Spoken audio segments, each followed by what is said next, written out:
Bonjour à tous et bienvenue sur la chaîne de Stier C Custom. Et dans cette deuxième vidéo consacrée donc à la Really Dirt Bike, donc distribuée en promotion en ce moment juillet 2023 chez Conrad. Donc si tu débarques sur la chaîne, je t'invite à regarder la vidéo précédente que je te mettrai en lien à la fin de cette vidéo pour que tu voyes aussi un peu plus clair. En gros, c'est un déballage, quelques premiers essais et de défauts constatés. Donc les principaux défauts, c'était déjà un manque d'autonomie, quoi. Au bout de 2 minutes de fonctionnement, la machine elle a fait une coupure sur donc le contrôle des gaz. Il restait la direction, mais il n'y avait plus de gaz. Il a fallu éteindre et rallumer le modèle. Et ensuite, il y a eu sur le deuxième pack d'accu, au démarrage, la couronne de transmission en plastique avec le pignon moteur. Donc cette couronne, la vis qui la maintient s'est desserrée. Enfin, la couronne patinait sur son axe. La moto n'avançait plus et donc j'ai voulu bien sûr remettre. En fait, la couronne n'était pas sur l'emplacement sur le petit méplat qu'il y a sur l'axe, mais était serrée directement sur le diamètre de l'axe. Ce qui fait que très vite ça s'est mis à patiner. Donc dans ce cas-là, il suffit de reviser bien par le trou de la vis le plat sur l'axe et resserrer la vis. Mais quand j'ai voulu faire ça, la vis était complètement collée au loctite, je suppose. Enfin, un matériau en tout cas qui a dû mal vieillir dans le temps et qui a pratiquement soudé les vis. Je dis les vis parce qu'après, là, j'ai vraiment forcé au maximum de ce que la tête de vis peut encaisser. Et je voulais pas surtout foirer la vis dans le support de la couronne parce que après il faut repercer ou enfin ça nécessite vraiment une maintenance énorme. Je me suis dit c'est pas grave, le produit c'est serré fort, je vais démonter la machine pour déjà sortir la pièce, enlever la couronne en plastique et éventuellement chauffer avec un micro chalumeau, comme ça, pour extraire cette vis. Et puis mettre toutes sortes de produits, du dégrippant 3 en 1, j'ai essayé aussi avec de l'acétone, rien n'y a fait quoi.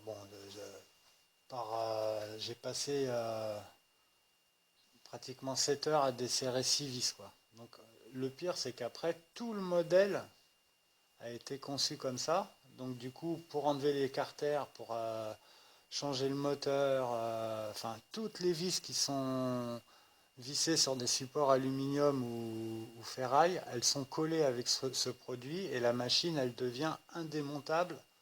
On ne peut pas régler la machine, on ne peut pas l'entretenir, on ne peut pas la dépanner ni la réparer. Donc ça devient un objet d'étagère en fait. Donc c'est vendu pour un modèle réduit qui devrait fonctionner quand même un minimum d'heures. Là, au bout de 3 minutes, vous vous retrouvez avec une maquette de moto et une télécommande inutilisable en gros, quoi, et les accus et compagnie. Donc voilà. Après, j'en ai pas fini pour les défauts, donc ça c'était vraiment c'est un défaut majeur qu'on a. Alors j'espère que je suis le seul dans ce cas-là, que les gens qui ont acheté la même machine, ils sont pas dans le même cas, parce que sinon, si c'est le cas, ça va devenir problématique.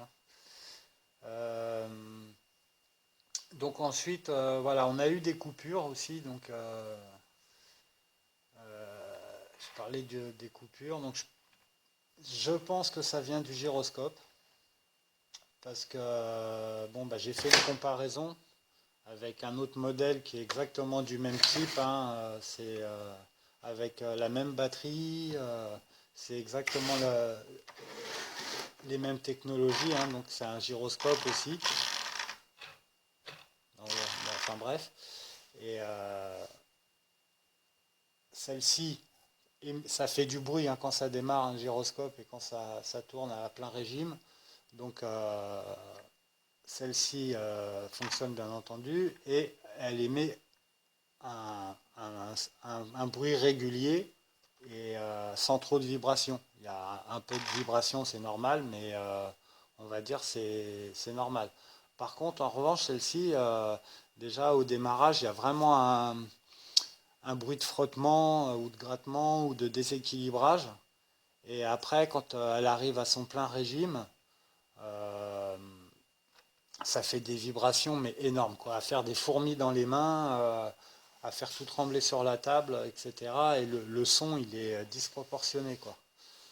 Donc voilà, j'ai fait je vous envoie deux extraits de vidéo. On va écouter le bruit qu'elle fait quand elle se lance.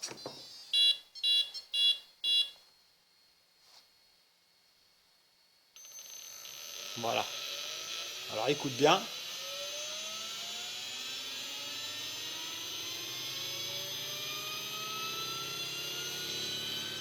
Donc, on sent il y a une légère vibration, mais voilà, le, le son il est continu.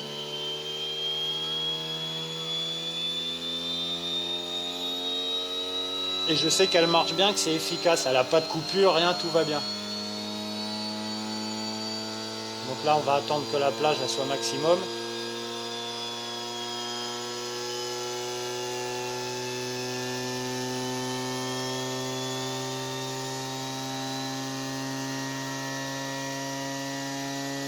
Désolé si la vidéo elle est un peu longue, mais bon. Si on veut avoir des billes aussi devant le constructeur en leur montrant qu'on a tous le même problème, il va peut-être réagir quand même, quoi. Donc voilà, là on est à peu près au régime maximum, hein. Je suis réglé à 12 000 tours, donc le régime le plus haut. Et donc quand je pose ma main sur le gyro, il y a une légère vibration, mais c'est normal, hein. Après ça ne peut pas être équilibré non plus au centième de gramme. Mais on va dire c'est correct, quoi. Il y a une légère vibration, mais pas de tremblement. Bon, je vais couper. Bon, c'est parti. Maintenant, on va comparer avec la Riley, voir ce qui se passe. Donc c'est le même accu, hein. Voilà. T'entends là déjà?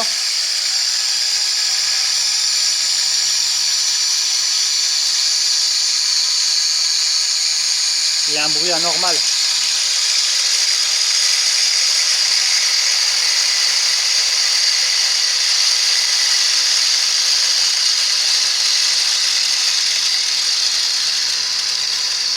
Et là, on sent la vibration. J'ai toute la table, voilà, toute la table qui tremble. Bon, je vais devoir parler un peu plus fort. Désolé pour les oreilles, parce que là, je sais pas ce que ça rend en vidéo, mais je te promets que, ah ouais, il y a carrément tout tremble.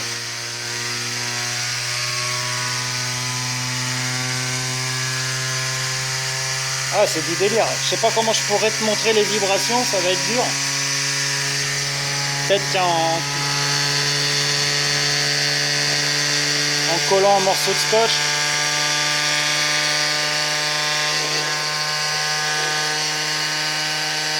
Tiens, regarde comment ça vibre.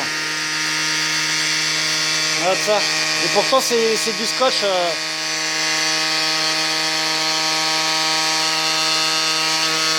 Ouais. Là on est au maximum. Ça me fait des fourmis dans les doigts carrément.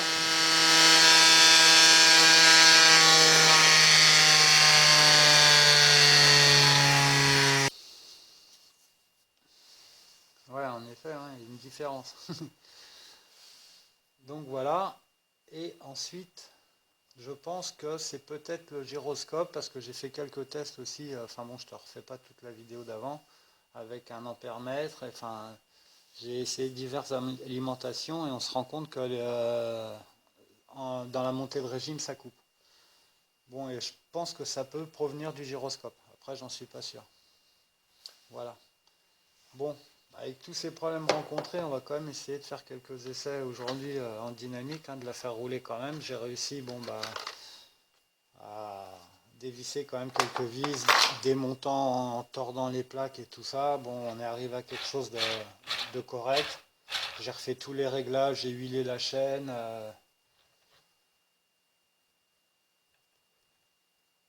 Et donc la roue libre, elle est, voilà, bon, en se rendant compte aussi que le modèle est neuf et que les jeux vont se faire au fur et à mesure. Mais là, on a déjà une roue libre acceptable. Bon. Donc je voulais faire des tests en 3S, etc. en reprenant une alimentation externe pour le gyroscope afin qu'il ne brûle pas. Mais bon, ça, on le fera dans une vidéo prochainement. Là, ce qu'on va faire, c'est on va tester un petit peu si tous les travaux qu'on a effectués ont donné une petite incidence sur le comportement, parce que bon, bah, la machine n'est pas, en dehors de ses défauts, quand elle marche et qu'elle est réglée, elle a un problème, c'est dans les virages, faut vraiment, on a vraiment du mal à faire un demi-tour sur un petit chemin, dans les lieux dans lesquels elle est censée fonctionner, quoi. Donc je vais essayer de la régler et voir de l'améliorer pour que ça se passe mieux, quoi. Qu'il y ait au moins un minimum de fun, parce que bon, si c'est une moto d'étagère, il faut le marquer sur l'étiquette quand même. Voilà, bon, bah il reste plus qu'à mettre la cuve. Je vais le charger à bloc pour être vraiment sûr de l'autonomie, et puis on va refaire un essai. Allez, à tout de suite. Et nous voici, batterie chargée pleine. Et on va pouvoir procéder enfin à un deuxième petit test. Voir si l'ajustement de la fourche va permettre de faire des meilleurs virages en basse vitesse, bien sûr.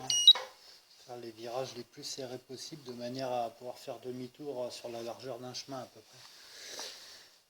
Et bon, bah, malgré le gyroscope qui a un petit problème de vibration et tout ça, on s'en occupera après.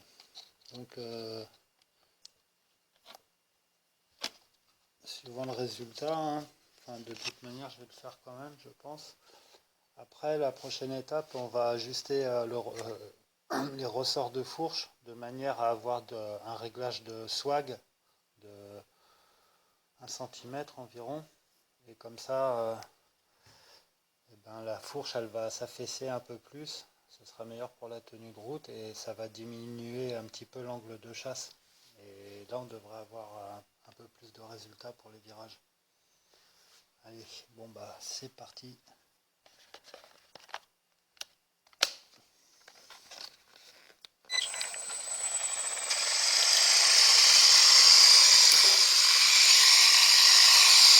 Ah, le bruit là il est quand même inquiétant.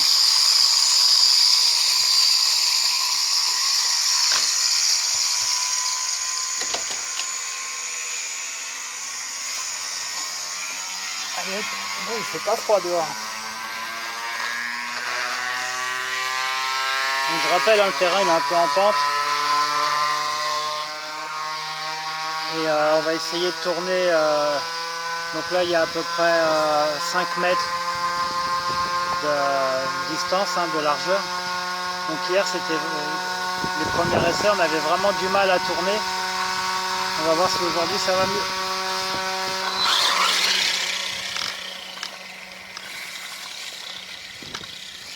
Bon, alors c'est pareil pour la réactivité. Alors ça a l'air un petit peu mieux au niveau de l'angle, on arrive à... Mais alors là, c'est toujours pas réactif, quoi. Alors je sais pas si c'est le cerveau qui est pas assez puissant. Voilà, là pour reprendre après le virage, c'est très dur. je vais me mettre à l'ombre parce que voilà, ça nécessite quand même une vitesse minimum. Voilà, c'était juste.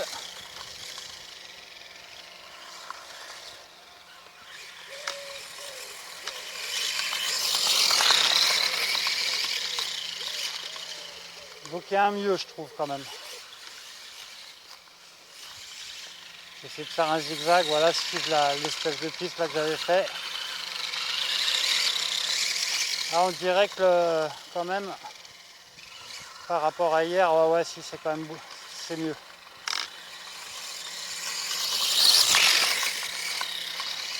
Voilà. Ouh. Là, je monte un peu, j'essaie de faire une pointe en descente. Ouais, pas mal. Là, j'ai freiné, le frein il marche bien aussi.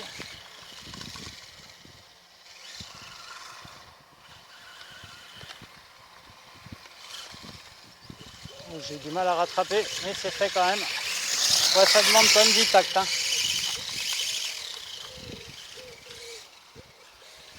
Ouais, c'est mieux au niveau du pilotage là.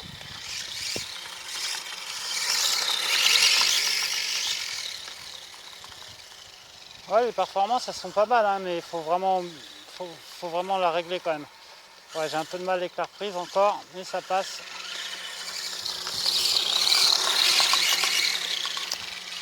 Ouais, c'est pas mal, hein, on est arrivé à un truc bien.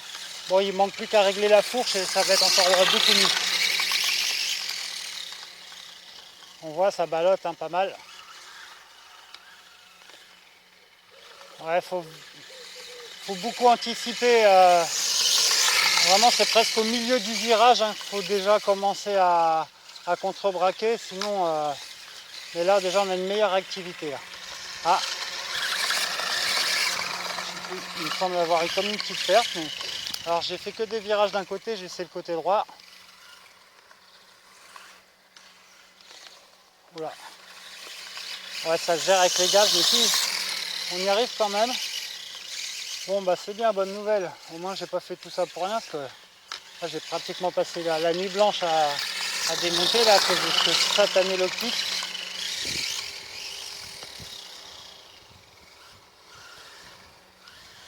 Ouais, si, ça devient pas mal, hein. C'est cool, hein. Alors, il y a un petit poil de pêche en moins par rapport à la SR5. Mais je sais pas, je la sens plus légère, par contre. Et ouais, c'est super prometteur, hein, parce qu'avec un réglage de fourche, d'amortisseur, etc., ça va être terrible. Hein. Hop là, on a pris une racine.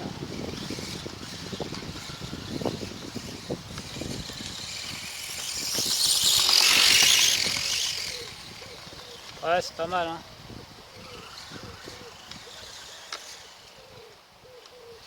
Voilà, je crois que j'ai fait une petite erreur de commande. Donc c'est bien. Au niveau de l'autonomie, bah écoute, ça a l'air correct. Là, tu vois, elle vient de prendre un pot de fleurs. Elle s'en sort bien.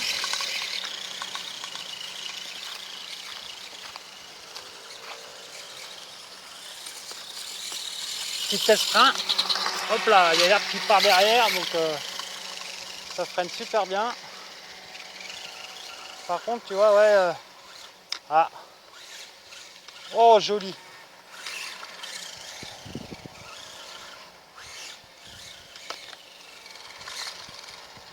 Ouais, on arrive à la rattraper quand même, tu vois. Bon, youpi, enfin. Un début d'amusement.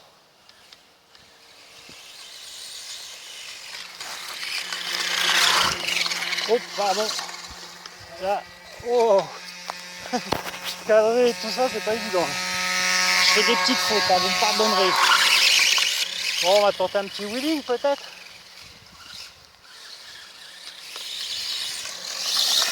Non, on n'a pas voulu là.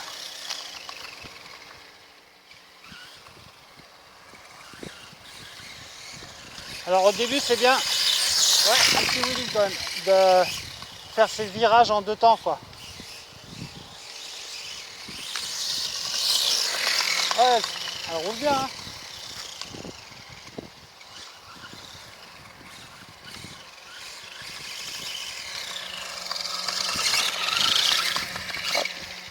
Voilà, on crosse, hein, c'est prometteur. Hein. Je vais essayer en plus petite vitesse maintenant, ce qui va être intéressant pour le... Là, bon, on entend un petit claquement quand même, on va essayer de voir le comportement qu'elle a. La Bernard faire quelques petits ralentis.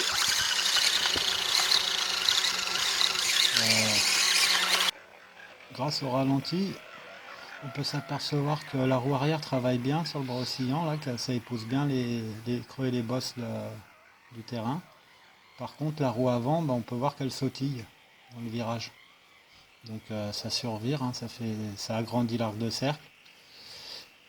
Mais c'est quand même déjà beaucoup mieux qu'hier, hein, l'ajustage des pontées de fourche, là, réduire le jeu, ça marche bien quand même. Donc prochain réglage, on règle les ressorts de fourche. Alors, on voit côté gauche, c'était moins bien. Je vais réessayer sur un grand virage gauche. Bon, faut pas oublier que le terrain il est en pente. Hein. Je sais pas si ça se voit beaucoup dans la vidéo, mais non, ça va.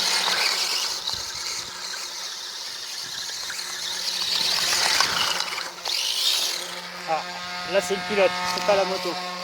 Bon bah c'est très prometteur tout ça. Un bon réglage de fourche. Bon, je fais durer un petit peu la vidéo, hein, je suis désolé, mais c'est pour avoir aussi l'autonomie. Donc hier effectivement j'ai pas dû partir avec une batterie pleine.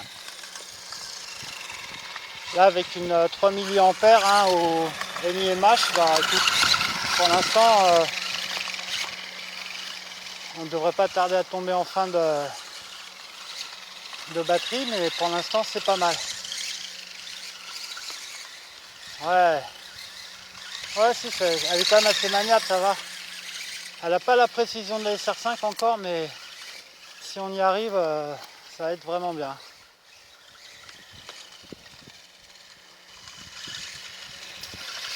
Ouais, j'arrive à faire presque toutes les courbes que je fais avec l'autre. On va peut-être pouvoir faire la... Mais elle n'a pas encore assez de réactivité, tu vois, par rapport... Ah là, elle commence à balancer quand même, si on voit.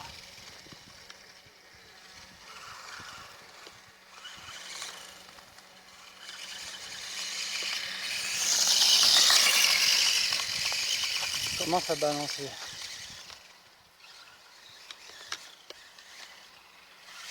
Oh, elle a eu chaud là. Baisse la tête, hein, t'as vu, il pleut des branches. Bon, ça va, l'autonomie, c'est cool.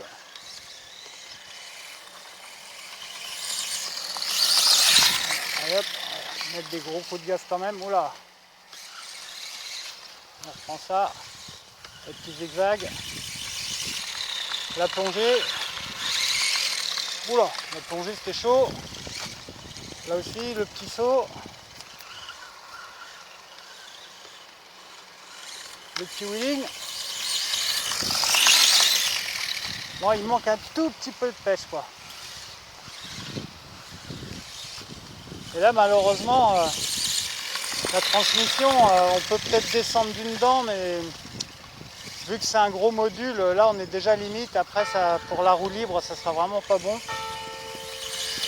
Donc, ouais, faudrait éventuellement changer de moteur, quoi. Faudrait passer en 3S, alors là, ça serait une bombe avec ce moteur-là. Mais sinon, je pensais à un 3800 kV là-dedans. Ça pourrait être un bon compromis. Sur la SR5, c'est un 3200 kV. Donc, ouais, voilà. Entre 3 et 4000 kV, on va dire. Là, on est à 4300. Alors,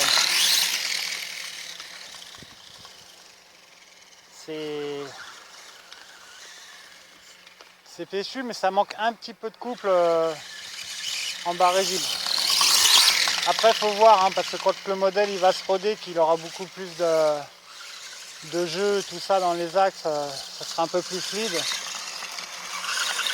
Et ben, ça risque de bien se comporter de mieux en mieux aussi, quoi. C'est toujours une petite période de rodage, hein, faut... Ouais, c'est pas mal, hein. Ouais. Et Bah voilà, bah, niveau autonomie, on n'est pas si mal. Hein. Ah, elle est un peu pénible à tourner sur la gauche, sur la droite, pardon. Hop. Ah. Oh là j'ai une coupure, ça y est. Bon, bah, on est bien là. Ouais, une dizaine de minutes, 12 minutes.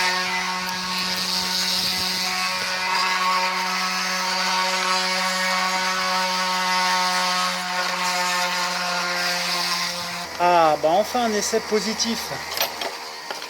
Voilà. Bon, bah écoute. Ouais. Bah maintenant la prochaine étape, hein, comme je te fais essayer, je vais quand même démonter le gyro, essayer de voir si on peut l'équilibrer ou quoi. Et puis faire un réglage de fourche. Voilà. Oh, comme les motards. Il nous a fait un petit lever de pied, mon copain. Ça veut dire merci. Donc merci à tous les abonnés et puis à tous ceux qui regardent cette vidéo. Allez, à la prochaine. Ciao, bye.